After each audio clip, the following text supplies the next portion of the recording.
ایک خوبصورت گاؤں کے کنارے ایک چھوٹی سی لڑکی جس کا نام انمول تھا جنگل کے قریب کھیل رہی تھی۔ وہ بہت تجسس بھری اور بہادر تھی۔ اسے قدرت سے بہت لگاؤ تھا اور وہ اکثر اکیلی جنگل کے قریب جایا کرتی۔ ایک دن انمول نے ندی کے کنارے ایک عجیب و غریب بہت بڑا نشان دیکھا۔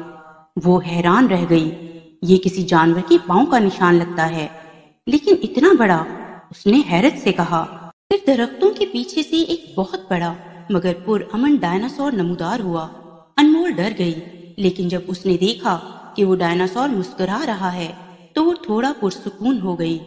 میرا نام ڈینو ہے اور میں اکیلا ہوں، ڈائناسور نے آہستہ آواز میں کہا۔ انمول نے مسکرا کر جواب دیا، میں انمول ہوں اور ہم اب دوست ہیں۔ ڈائناسور انمول کو اپنی چھپی ہوئی وادی میں لے گیا، جہاں خوبصورت پھول، نایاب پرندے اور رنگ برنگے جانور تھے۔ انمول حیران ہو گئی، یہ تو جادوئی دنیا ہے۔ اچانک وادی میں سائے چھا گئے۔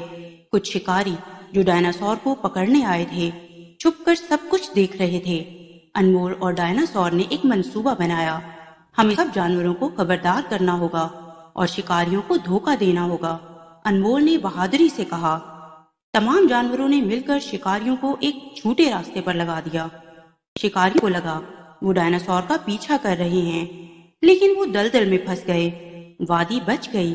سب جانور انمول کو خوشی سے جھومتے ہوئے سلام کرنے لگے۔ تم ہماری ہیرو ہو، ڈائناسور نے کہا۔ جب سورج غروب ہونے لگا، انمول نے ڈائناسور سے گلے لگ کر الوداع کہا۔ میں پھر آؤں گی، وعدہ ہے، ڈائناسور نے سر ہلا کر کہا۔ میں انتظار کروں گا۔